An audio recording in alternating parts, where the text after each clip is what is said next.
नमस्कार दोस्तों, स्वागत है आपका विज्ञप्ति पीसीएस में। जैसा कि पिछले चैप्टर में हमने मात्रक खत्म किया था, जो कि हमारा पहला चैप्टर था और उससे आने वाले क्वेश्चंस देखे थे। आज हम दूसरा चैप्टर यांत्रिकी पढ़ेंगे, जिसे अंग्रेजी में मैकेनिक्स बोलते हैं। मैकेनिक्स में हमें क्या पढ़ना है? कोई भी पिंड है, कोई भी वस्तु है, उस पर बल लग रहा है, उसके बाद उसमें जो चेंजेस आते हैं, वो एक जगह से दूसरी जगह जा रही है। इन सब के बारे में अगर हम स्टडी करेंगे तो वो मैकेनिक्स के अंदर या यांत्रिकी के अंदर आता है। तो इसमें सबसे पहला जो हमारा टॉपिक है, भार। भार होता क्या है? पृथ्वी द्वारा किसी भी वस्तु पर जो बल लगाया जा रहा है, कोई भी वस्तु जिसका वजन कुछ ना कुछ वजन होगा, कोई मास होगा। जैसे एम मास का कोई हमारे पास पदार्थ है या पिंड है, उस पर कोई पृथ्वी जो आकर्षण बल लगा रही है, जिसे हम गुरुत्वाकर्षण बल बोलते हैं, वो लग रहा है, तो वो भार हो जाएगा उस चीज का या उस पिंड का या उस वस्तु का। तो W=mg हम लोगों ने पढ़ा है, इसी को भार कहते हैं। इसका मात्रक क्या होता है? न्यूटन होता है। मात्रक हमें सबके याद रखने हैं, क्योंकि मात्रक से एक ना एक क्वेश्चन आ जाता है। अब देखते हैं हम द्रव्यमान किसे कहते हैं। द्रव्यमान क्या हो जाएगा कि वस्तु है, कोई भी हमारा पिंड है या कोई भी मटेरियल है हमारे पास, उसमें जितना भी पदार्थ है मौजूद है, उसकी मात्रा को हम, जो पदार्थ की मात्रा उसमें उपलब्ध है, उसे द्रव्यमान कहते हैं। द्रव्यमान कभी भी कहीं नहीं बदलता।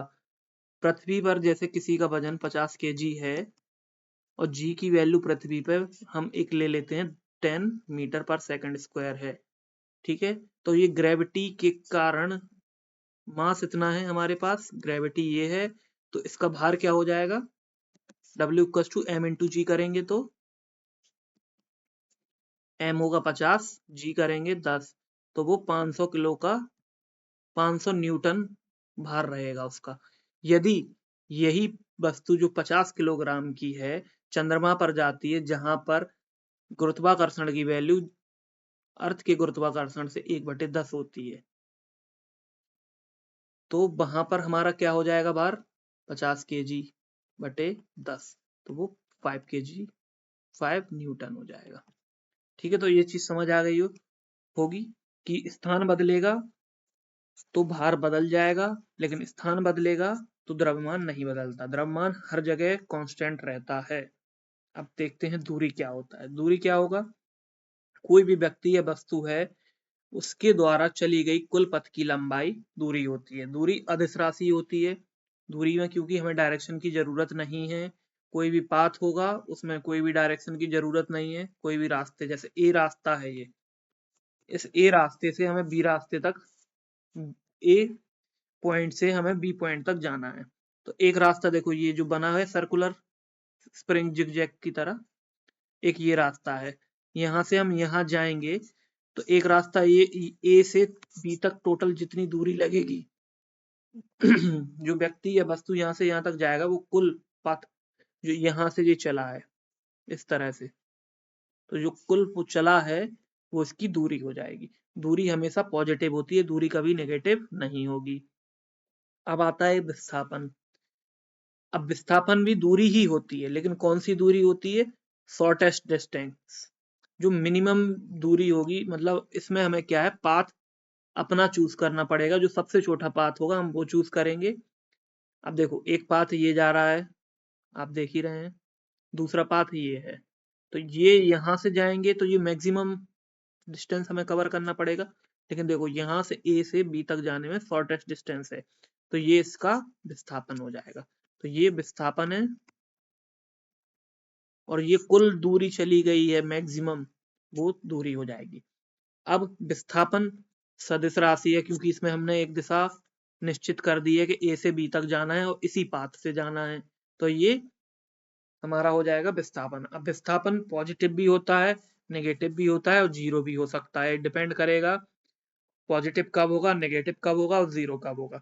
अब देखो, जीरो कब होगा हम देख लेते हैं। जैसे कोई एक सर्कुलर पाथ है हमारे पास, इस पे कोई व्यक्ति यहाँ पे खड़ा है, ए नाम का व्यक्ति है, यहाँ से वो चलना शुरू करेगा और वापस इसी पॉइंट पे आ जाएगा। ठीक है, जैसे इस जगह से उसने चलना शुरू किया, ए से और घूम के वापस इसी जगह ए पे आ गया तो उसका विस्थापन क्या हो जाएगा, 0। ठीक है, ये समझ में आ गया होगा कि कैसे हम पॉजिटिव कैसे 0 करते हैं। नेगेटिव, नेगेटिव के लिए हमें स्प्रिंग समझना जरूरी है कि स्प्रिंग में जब हम स्प्रिंग को दबाते हैं तो उसमें नेगेटिव विस्थापन हो जाता है। तो उसे हम आगे के टॉपिक में समझ जाएंगे कि कैसे नेगेटिव विस्थापन होता है।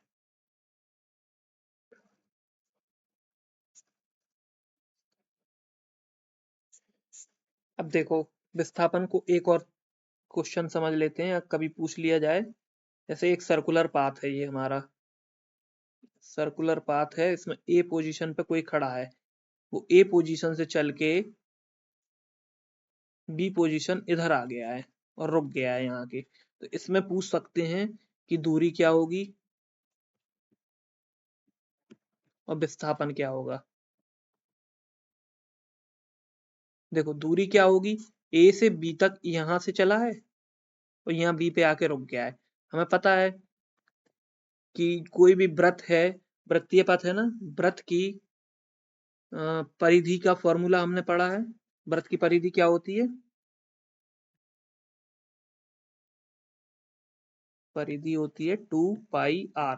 मतलब 2πr ए पॉइंट से चल के वापस ए पॉइंट तक आएगा तो वो कुल दूरी 2πr तय करेगा। लेकिन ये ए पॉइंट से बी पॉइंट तक मतलब आधी दूरी तय की है तो इसकी दूरी क्या हो जाएगी, पाई इंटू आर।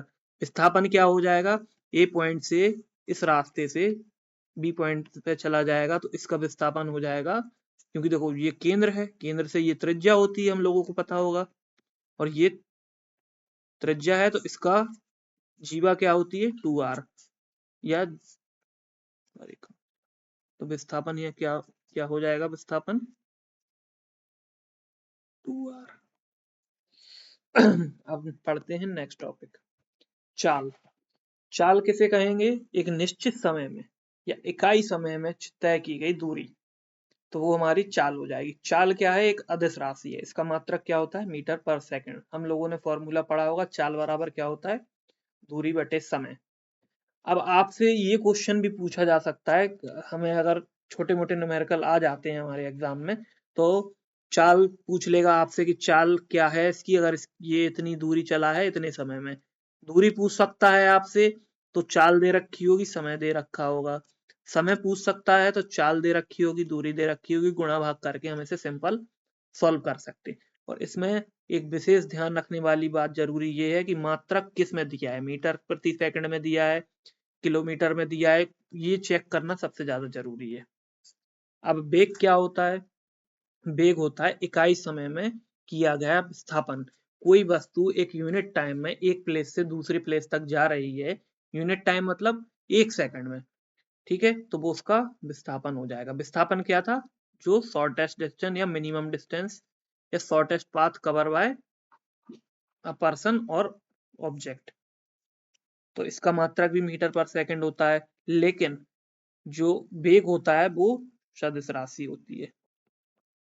सदिश क्यों हो जाएगी, क्योंकि इसमें विस्थापन आ गया है। तो ये भी एक कुछ तरीके होते हैं पहचानने के। अब ये सब हमने पढ़ लिया है, अब पढ़ते हैं हम गति के समीकरण। गति के देखो 3 समीकरण दिए गए हैं, s equal to u plus a t, s sorry s नहीं होगा, ये होगा v equal to u plus a t, s equal to u t plus half a t square, v square equal to u square plus 2s। ये 3 फॉर्मूले हैं गति के, जिसमें v क्या होता है अंतिम वेग, u होता है प्रारंभिक वेग, s होता है विस्थापन या दूरी, t समय होता है, ये त्वरण होता है। इनसे क्वेश्चन नहीं आते हैं लेकिन हमें जानना जरूरी है, कभी कभी फॉर्मूला पूछ लेता है, इसलिए हमने ये पढ़ा। अब पढ़ते हैं बल क्या होता है। देखो बल क्या होता है, कोई भी एक्सटर्नल रीजन अगर किसी भी वस्तु का साइज और शेप चेंज कर दे, उसकी गति की अवस्था चेंज कर दे।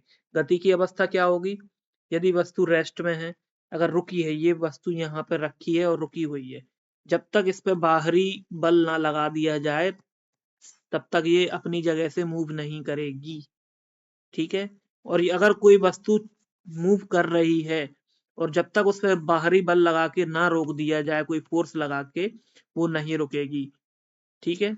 तो बल क्या है, एक बाहरी कारक है जिसके कारण हम किसी भी वस्तु का साइज और शेप चेंज करते हैं। और साइज और शेप कैसे चेंज होता है, जैसे ये है हमारे पास कोई ऑब्जेक्ट, अब इसमें हम बल लगाएं दोनों तरफ से, तो ये क्या है, दब के साइज इसका चेंज हो जाएगा। या इसको हम इस डायरेक्शन में बल लगाएं तो ये खींचेंगे तो खींच के इसका साइज थोड़ा बढ़ जाएगा, तो साइज में इस तरह से चेंज होता है। तो बल समझ में आ गया ना कैसे होगा, कोई एक्सटर्नल फोर्स लगाना पड़ेगा जिससे इसके कोई भी ऑब्जेक्ट के साइज या शेप में चेंज हो जाए या उसकी गति की अवस्था चेंज हो जाए। ठीक है, बल है सदिश राशि है, इसका मात्रक क्या होता है, किलोग्राम, मीटर या न्यूटन भी कहते हैं। बल क्या होता है, फोर्स इक्वल टू होता है मास इनटू एक्सेलरेशन। मास क्या है, द्रव्यमान, मतलब जिसे हम किलोग्राम में लेते हैं। ये क्या है, त्वरण, इसे हम मीटर प्रति सेकंड स्क्वायर में लेते हैं, इसलिए इसका एक फॉर्मूला ये भी बनता है,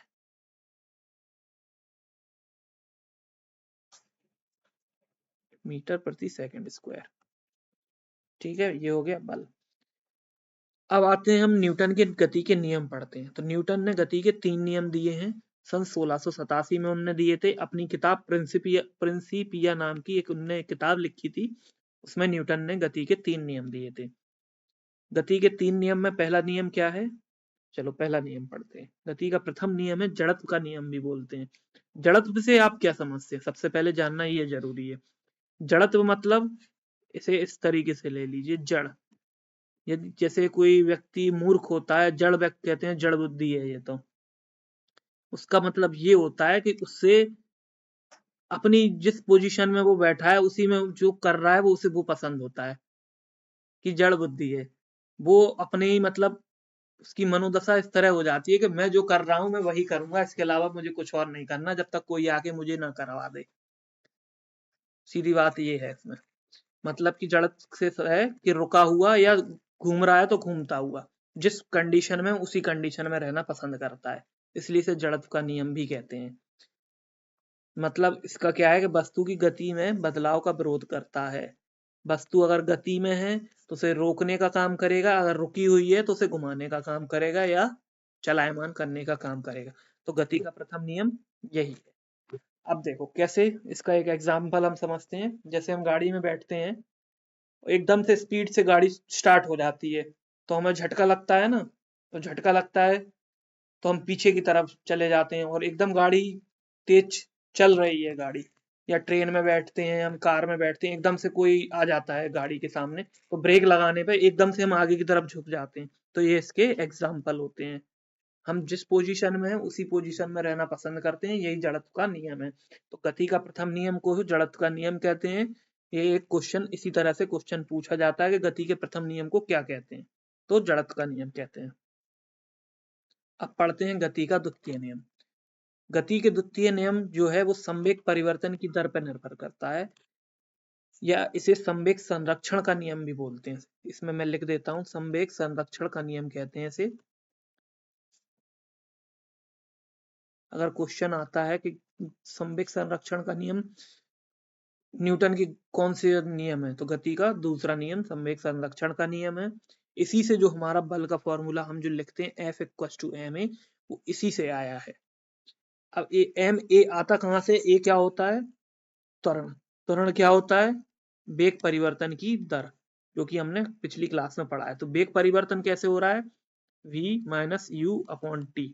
v क्या है, अंतिम वेग, u क्या है यहाँ पे, प्रारंभिक वेग। u प्रारंभिक वेग है, v अंतिम वेग है, t समय है। तो देखो वेग v मतलब इसे हम इस तरह से समझ लेते हैं, अंतिम वेग को ले लेते हैं हम 50 मीटर पर सेकंड, और u ले लेते हैं 20 मीटर पर सेकंड। तो देखो वेग में चेंज हुआ है, किस तरह से चेंज हुआ है, पहले कुछ और वेग चल था उसका, मान लो पहले 20 से चल रही थी, 20 की स्पीड से चल रहा था, अब वो बढ़ के 50 हो गई है, तो स्पीड में चेंज आ गया ना इसके।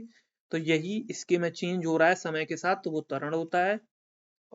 इसको जब हम द्रव्यमान के साथ गुणनफल करा देते हैं इसका, तो वो बल का फॉर्मूला आ जाता है। यही गति का द्वितीय नियम है, जो कि क्वेश्चन इससे कैसे आता है कि संवेग संरक्षण के नियम को और क्या कहते हैं, ये गति का द्वितीय नियम है। गति के द्वितीय नियम को और क्या कहते हैं, संवेग संरक्षण का नियम कहते हैं। अब इसको उदाहरण क्या है, जैसे गाड़ी में बैठते हैं हम, तो गाड़ी में जब झटके लगते हैं तो इसके लिए हम स्प्रिंग वगैरह लगाते हैं कि गाड़ी में झटके ना लगें, या शॉक एब्जॉर्बर भी लगाते हैं। तो इससे हमें समझ जाना चाहिए कि ये गति, अगर इस तरह का उदाहरण आ गया कि गाड़ी में ये क्या बोलते हैं, गति के द्वितीय नियम का उदाहरण क्या है, इनमें से क्या है, तो हम देख लेंगे कि गाड़ी में झटके से बचने के लिए स्प्रिंग का यूज कर रहे हैं ना, या शॉक एब्जॉर्बर का यूज कर रहे हैं, तो हम तुरंत टिक कर देंगे कि हाँ ये गति के द्वितीय नियम पर आधारित है। अब पढ़ते हैं हम संवेग। तो संवेग का ज्यादा कोई वैसा रोल नहीं है, सिंपल सी परिभाषा है, द्रव्यमान और वेग के गुणनफल को संवेग कहते हैं। संवेग एक सदिश राशि है, क्योंकि देखो यहाँ वेग आ गया है ना, वेग सदिश राशि है, तो सदिश राशि हमारा संवेग भी है। मात्रक क्या होगा, मात्रक कैसे निकालना चाहिए, देखो फॉर्मूला क्या होता है, द्रव्यमान गुणे वेग। द्रव्यमान का क्या होता है, किलोग्राम, वेग का क्या होता है, मीटर पर सेकंड, तो मात्रक क्या आ जाएगा, किलोग्राम मीटर पर सेकंड। अब पढ़ते हैं हम गति का तृतीय नियम या तीसरा नियम, इसे हम क्रिया प्रतिक्रिया का नियम भी कहते हैं। अब देखो क्रिया प्रतिक्रिया का नियम कैसे समझेंगे हम, इसे मैं एक जो बुकिश लैंग्वेज है उसमें समझा देता हूँ, फिर मैं आपको समझाता हूँ एक प्रैक्टिकल तरीके से। प्रत्येक क्रिया, कोई भी किसी डायरेक्शन में क्रिया हो रही है, उसके अपोजिट में और विपरीत और समान रूप से प्रतिक्रिया भी होती है। अब इसका एक उदाहरण क्या है, बंदूक से गोली छोड़ने पर झटका लगता है, तो बंदूक की गोली आगे जाती है लेकिन झटका वो पीछे की तरफ देता है। इसे ऐसे समझ लेते हैं कि दो लोगों के बीच लड़ाई हो रही है, एक ने कुछ कहा तो दूसरा जरूर है कुछ ना कुछ बोलेगा, तो ये क्रिया प्रतिक्रिया का नियम हो जाता है। इस तरह से हमें समझना है कि इसने एक बात बोली, उसने एक बात बोली, बराबर इसने एक बोली, उसने भी एक बोली, तो समान रूप से दोनों की क्रिया और प्रतिक्रिया हो गई है ना यहाँ पे, तो ये गति के तीसरे नियम का उदाहरण है। लेकिन ये पेपर में लिख के नहीं आ जाना कि लड़ाई हो गई है, बंदूक से निकली गोली छोड़ने पर झटका लगता है, ये इसका एक अच्छा एग्जाम्पल है। अब पढ़ते हैं संवेग संरक्षण का नियम क्या होता है। अब संवेग संरक्षण का नियम को हमें कैसे समझना है, जैसे ठीक है ये हमारा कोई एक सिस्टम है, इसमें अगर कोई एक्सटर्नल फोर्स नहीं लग रहा है, ना इसके अंदर कुछ जा रहा है ना बाहर कुछ आ रहा है, क्लोज सिस्टम है, तो इसमें उपस्थित संवेग नियत रहेगा या संवेग कांस्टेंट रहेगा, या P इस रहेगा हमारा P इक्वल टू कांस्टेंट। ठीक है, तो ये संवेग संरक्षण का नियम हो जाता है। बाहरी बल नहीं लगना चाहिए, हमेशा क्लोज सिस्टम होना चाहिए, ये संवेग नियत रहेगा इसमें। ठीक है, तो ये संवेग संरक्षण का नियम हो जाता है। अब पढ़ते हैं अगला टॉपिक, कार्य। कार्य किसे कहेंगे, कार्य हो गया, देखो जैसे हमारे पास ये देखिए, ये कोई वस्तु रखी हुई है, इसे हम इस पोजीशन से इस पोजीशन तक लेके आएंगे। मान लो ये कोई ऑब्जेक्ट है, इसमें हमने फोर्स लगाया, फोर्स लगाने पे ये एस डिस्प्लेस किया इधर तक, इस पोजीशन तक डिस्प्लेस कर गया, इसका मास ले लीजिए एम।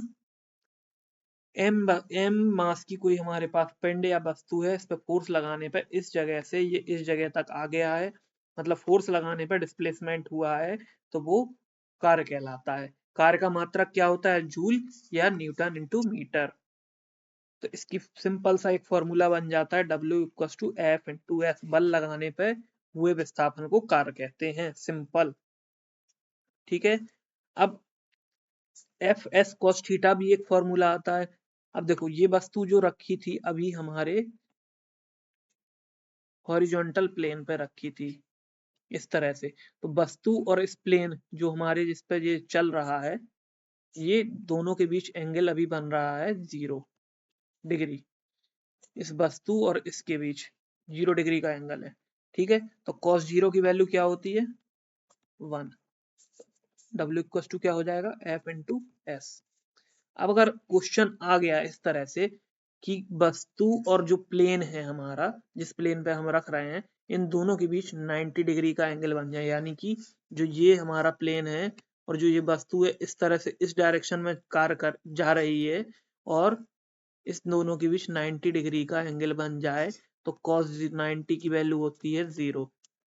तो इस कंडीशन में कोई भी कार्य नहीं होगा, तो cos 90 की वैल्यू 0 हो जाएगी, तो तो W equal to f into s cos theta से कॉस 90 की वैल्यू 0 हो गई, तो W भी 0 हो जाएगा।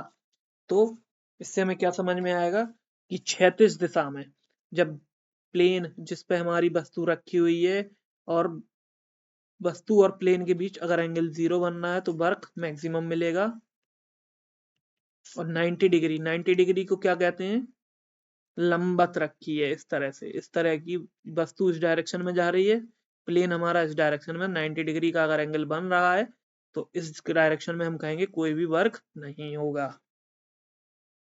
ठीक है, समझ में आ गया इसका फॉर्मूला ये। अब कहते हैं शक्ति क्या होता है। कार्य करने की दर, किसी भी समय में किया गया कार्य शक्ति कहलाती है। एक निश्चित समय में हमारे पास टाइम दे दिया जाए कि इस टाइम में हमें इतना कार्य करना है, इतना वर्क करना है, तो वो कोई भी इंसान की शक्ति हो जाएगी। किसी भी वस्तु इंसान की वो या मशीन भी होगी तो उसकी पावर हो जाएगी। पावर का मात्रक क्या होता है, जूल प्रति सेकंड, या इसे हम वाट भी कहते हैं। ये मात्रक हमें याद रखने हैं। अब एक बहुत नॉर्मल सा क्वेश्चन है, 1 HP इक्वल टू कितने वॉट होते हैं, तो 746 वॉट होते हैं। HP का मतलब होता है हॉर्स पावर। हॉर्स पावर में क्या आता है, मोटर वगैरह आती हैं। और कितने HP का इंजन है, ये पहले कारों में भी रहता था, इतने HP का, 1000 HP 2000 HP इस तरह का इंजन है। ठीक है, तो ये शक्ति की परिभाषा हो गई और फॉर्मूला हो गया। अब पढ़ते हैं ऊर्जा। कार्य करने की क्षमता को ऊर्जा कहते हैं। मात्रक इसका भी जूल होता है। का ऊर्जा एक अदिश राशि है। ऊर्जा को हम कैसे डिफाइन करेंगे, शक्ति गुणे समय। अब किसी व्यक्ति में टोटल कितनी एनर्जी है कि वो 6 घंटे काम कर सकता है पूरे दिन भर में, तो वो उसकी इतनी एनर्जी है कि हाँ वो उसमें 6 घंटे काम करने की एनर्जी है। शक्ति थोड़ा सा डिफरेंट है एनर्जी से। शक्ति क्या है, कार्य करने की दर के वो 1 घंटे में कितना काम कर सकता है। 1 घंटे में वो 10 ईंट उठा के एक जगह से एक जगह ले जा सकता है, ये उसकी शक्ति है। लेकिन ऊर्जा क्या है कि वो 6 घंटे लगातार काम कर सकता है। तो ये इस तरह से हमें इन दोनों में डिफरेंस बना के रखना है और समझना है। मात्रक इसका भी जूल है, अदिश राशि है ये। ठीक है, पढ़ते हैं नेक्स्ट टॉपिक क्या है, गतिज ऊर्जा। देखो जैसा नाम वैसा काम।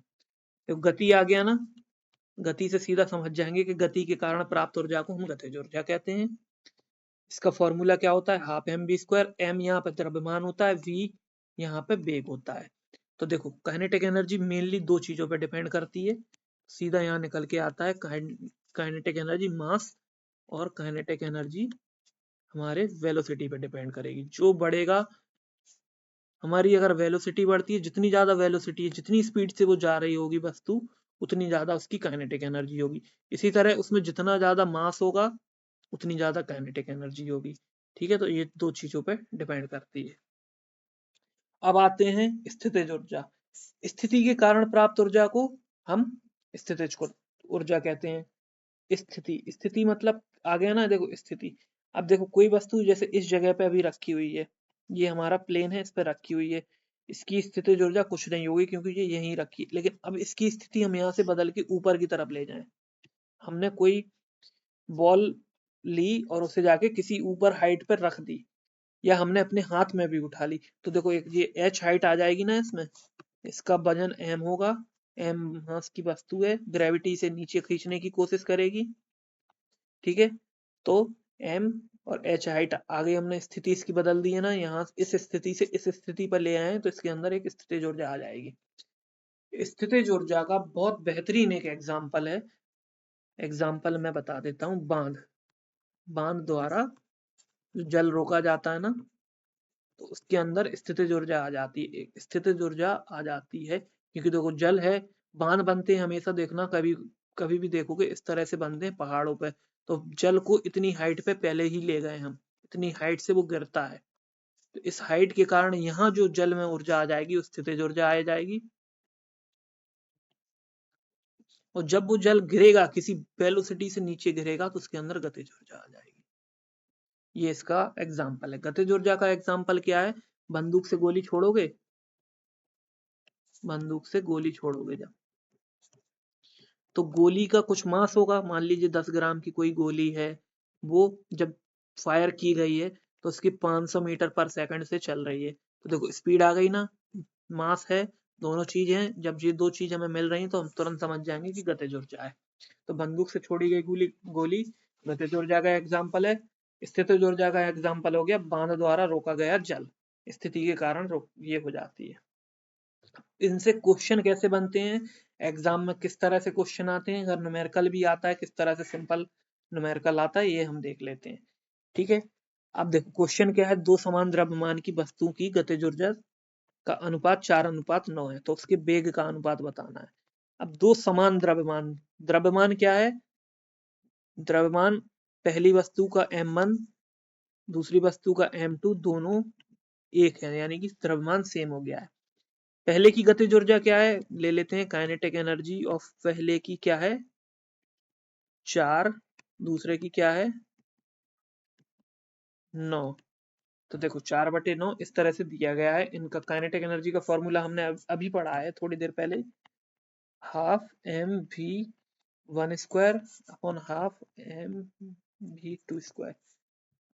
क्योंकि देखो द्रव्यमान समान है तो इनके वेग अलग अलग होंगे, तभी इनकी ये अलग अलग गतिज ऊर्जा आ रही है। तो 1/2 से 1/2 कट जाएगा, m समान है m कट जाएगा, तो v1/v2 का स्क्वायर क्या आ जाएगा 4/9। यहाँ मैं सॉल्व कर देता हूँ, v1 स्क्वायर/v2 स्क्वायर इक्वल टू 4/9। तो जब हम ये स्क्वायर हटा दें तो इस पर रूट चढ़ जाएगा, तो v1 equal to √2, v2 equal to √9। इसे सॉल्व करेंगे तो v1 अनुपात v2 क्या आएगा 2:3 में। तो इस तरह का एक सिंपल सा क्वेश्चन आता है। अब त्वरण ज्ञात करने का सही सूत्र क्या होता है, वेग परिवर्तन की दर को त्वरण कहते हैं। इससे हम निकाल लेंगे v माइनस u/t। तो ये फाइनल वेलोसिटी है, ये इनिशियल वेलोसिटी यानी कि प्रारंभिक वेग, ये अंतिम वेग, ये समय के साथ। ठीक है, अब पढ़ते हैं जड़त्व का नियम। प्रथम नियम के हम एग्जाम्पल पढ़ लेते हैं क्योंकि उन्हीं के एग्जाम्पल आते हैं। चलती ट्रेन या बस से जब हम उतरते हैं तो थोड़ी देर दौड़ना पड़ता है, अगर आप नहीं दौड़ोगे तो तुरंत वहीं गिर जाओगे। तो ये जड़त्व के नियम से आता है, क्योंकि हम जो बस चल रही है या ट्रेन चल रही है उसकी स्पीड को हमें मैच करना पड़ता है तभी, क्योंकि हम स्थिति में आ जाएंगे या हम रुके हुए स्थिति में आ जाएंगे अगर हम चलेंगे नहीं, हम डायरेक्ट कूदेंगे तो गिर जाएंगे। क्योंकि ट्रेन गतिमान है, हम रुक गए हैं, गति में है, और दोनों के बीच देखो स्थिति का अंतर आ गया है, इस वजह से हम गिर जाएंगे।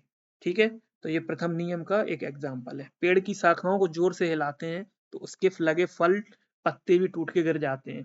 देखो हमने पेड़ हिलाया लेकिन फल और जो पत्ते लगे हुए थे वो एक जगह पर रुके हुए थे, हिलाने पे उनकी गति में आ गए, वो इस वजह से गिर जाते हैं। अब देखो एक एग्जाम्पल और है, तेजी से चलती गाड़ी के मुड़ने पर उसमें बैठे व्यक्ति की मुड़ने की दिशा में विपरीत दिशा में झुक जाता है। अब देखो कार एकदम स्पीड से जा रही है 80-90 की स्पीड से, एकदम से राइट टर्न आया और एकदम से उसने राइट टर्न मार दिया, तो जो व्यक्ति बैठा है वो लेफ्ट की तरफ झुक जाएगा। ये प्रथम नियम के कुछ एग्जाम्पल है। द्वितीय नियम को संवेग का नियम भी कहते हैं। इसका एग्जाम्पल क्या है, क्रिकेट खेला होगा आप सब लोगों ने, तो जब हम कैच लेते हैं क्रिकेट में तो कैच आता है तो जो भी प्लेयर रहता है जो कैच करता है वो अपने हाथों को पीछे लेता है। तो वो क्या करता है, पीछे किस डायरेक्शन में लेता है, बॉल अगर हमारी तरफ आ रही है तो हम हाथ बॉल के विपरीत दिशा में नहीं ले जाएंगे कि नहीं बॉल की तरफ हम हाथ मारना शुरू कर दें, जैसे कैच हमारी तरफ आ रहा है तो हम भी हाथ उसी तरफ को कर दें तो गिर जाएगा कैच, पीछे की तरफ हाथ करना पड़ता है। तो ये द्वितीय नियम का या संवेग के नियम का, जिसे द्वितीय नियम भी कहते हैं, उसका एक एग्जाम्पल है। अब पढ़ते हैं क्रिया प्रतिक्रिया का नियम या तीसरा नियम। तो इसके एग्जाम्पल क्या है, रॉकेट की गति, जब रॉकेट फायर होता है ऊपर की तरफ, आप लोगों ने भी जलाया होगा जो रॉकेट बचपन में दिवाली पर, उसमें जब हम फायर करते हैं तो वो ऊपर जाने से पहले नीचे की तरफ प्रेशर मारता है, तो जमीन में वो प्रेशर मारता है और ऊपर की तरफ चला जाता है। तो क्रिया प्रतिक्रिया के नियम से ही, चाहे वो इसरो वाले रॉकेट प्रक्षेपण करें, उसका भी एग्जाम्पल यही है, क्रिया प्रतिक्रिया के नियम पे ही वो ऊपर जाता है। अपने भार का अनुभव होता है हमें, W हमारा वेट है m/g के कारण। तो जो m हमारा मास है, ग्रेविटी हमें नीचे खींच रही है और लेकिन हम ऊपर की तरफ रहते हैं, तो इस क्रिया प्रतिक्रिया के कारण ही हम जमीन पर खड़े रहते हैं। अब तीसरा एग्जाम्पल क्या हो जाएगा, नाव चल रही है, जैसे ये नाव है जल के अंदर चल रही है, तो इसमें ये चप्पू लगाते हैं ना, जो इस तरह से बनता है चप्पू, जब ये पानी को पीछे की तरफ धकेलता है तभी नाव आगे की तरफ जाती है।